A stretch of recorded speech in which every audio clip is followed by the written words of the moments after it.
Uma recipe पुणेमध्ये स्वागत। आज आपण फरसबी, बटाटा आणि कॉलीफ्लावर याची आपण एक सुक्की भाजी बनवूया।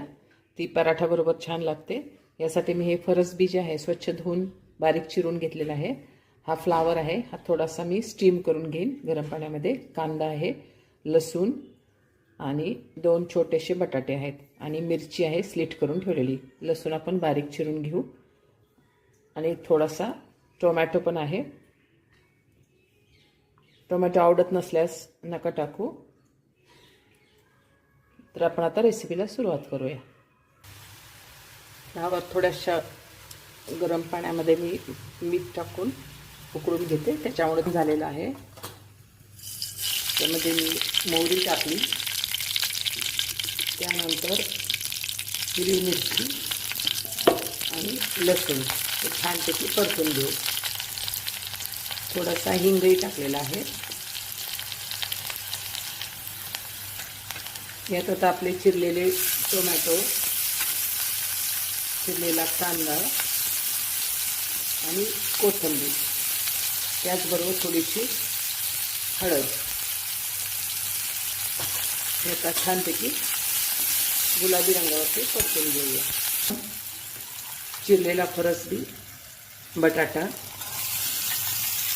आणि आपला हा जो फ्लावर आहे आम्ही थोडासा बॉईल करून घेतला होता तो ह्यात ॲड करतो आणि मला छानपैकी आपण आता परतून घेऊया।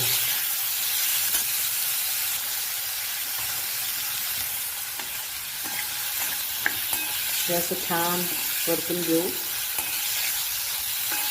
मिक्स भाजी एक झाकण ठेवून, हा बटाटा असल्यामुळं आणि तो फरसबी शिजायला थोडासा वेळ लागतो, त्याच्यामुळे मी हे झाकण ठेवते आणि ह्याच्यावर थोडंसं पाणी करते, म्हणजे बा तो आतमध्ये करपणार नाही।